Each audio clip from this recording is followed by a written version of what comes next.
Malaysia perlu menambah baik Akta Komunikasi dan Multimedia 1998 dan Akta Perlindungan Data Pribadi. Ini bagi memastikan ia selari dengan kemajuan teknologi baharu yang memasuki pasaran Malaysia. Selain itu, Akta Keselamatan Cyber turut perlu diwujudkan segera untuk mewajibkan penyedia perkhidmatan cyber mematuhi rangka kerja keselamatan cyber. Menurut Cyber Security Malaysia, Akta Komunikasi dan Multimedia 1998 tidak memberi penekanan secara khusus tentang keselamatan pengguna cyber. Agensi yang terkena serangan cyber juga tidak wajib untuk melaporkan perkara itu. Undang-Undang Komunikasi dan Multimedia Act, Akta Komunikasi dan Multimedia, di mana pihak penyedia perkhidmatan tu dia kena memastikan talian ataupun perkhidmatan yang dia berikan tu adalah perkhidmatan yang selamat. So kalau tengok dalam Undang-Undang Akta Komunikasi dan Multimedia ni, perkara tersebut dinyatakan secara umum, dia tidak spesifik. Jadi itu adalah area yang boleh ditambah baik.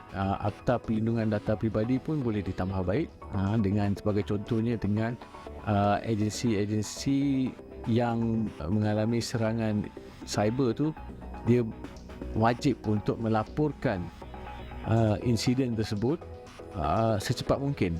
Sebab apa? Sebab kita perlukan data-data tersebut untuk kita mengetahui situasi keselamatan cyber dekat Malaysia ni, tahap dia macam mana. Dalam Akta Perlindungan Data Pribadi sebelum ni, perkara ni tidak diwajibkan.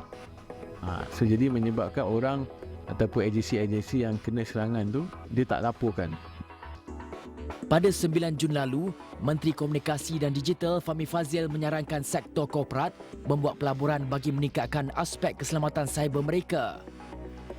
Ia berdasarkan maklum balas pemain industri yang mengatakan banyak syarikat di Malaysia tidak melihat kepentingan untuk melabur dalam aspek berkenaan. Jawapannya mudah, semuanya kerana Malaysia tiada Akta Keselamatan Cyber. Dia lebih kepada bersifat pencegahan, di mana melalui akta ini sepatutnya ada rangka kerja, framework untuk pematuhan kepada rangka kerja keselamatan cyber itulah. So jadi sebagai contoh, macam mana kita nak pastikan tahap keselamatan sistem maklumat sesuatu organisasi itu berada dalam tahap yang sepatutnya. Jadi dengan ada akta ini, dia kena patuh mengikut standard yang sepatutnya. Dia kena buat sedemikian. Sekiranya dia tidak patuh, jadi dia boleh dikenakan compound, boleh dikenakan ambil tindakan dan sebagainya. Malaysia juga memerlukan sebuah agensi bagi mengawal piawaian perisian yang memasuki pasaran tempatan. Sama juga dalam dunia cyber, software ini adalah peralatan. Sepatutnya ada satu agensi ataupun satu badan yang akan memastikan, akan membuat pemeriksaan untuk setiap perisian-perisian ini mematuhi ciri-ciri keselamatan yang telah ditetapkan, barulah dia boleh memasuki pasaran di Malaysia. Termasuklah portal-portal ataupun platform-platform penjualan dalam talian. Penyedia perkhidmatan pula sepatutnya lebih bertanggungjawab untuk memastikan keselamatan pengguna. Ini menuntut kerjasama erat antara pemain industri dan agensi kerajaan. Tentunya apabila tentang media sosial ataupun platform-platform apa juga yang telah digunakan ataupun yang ada, kebertanggungjawaban mereka sendiri, accountability mereka. Bukan mudah untuk kita nak letakkan ketetapan itu pada mereka, sebab ini merupakan satu dimensi yang orang kata kebebasan dan sebagainya.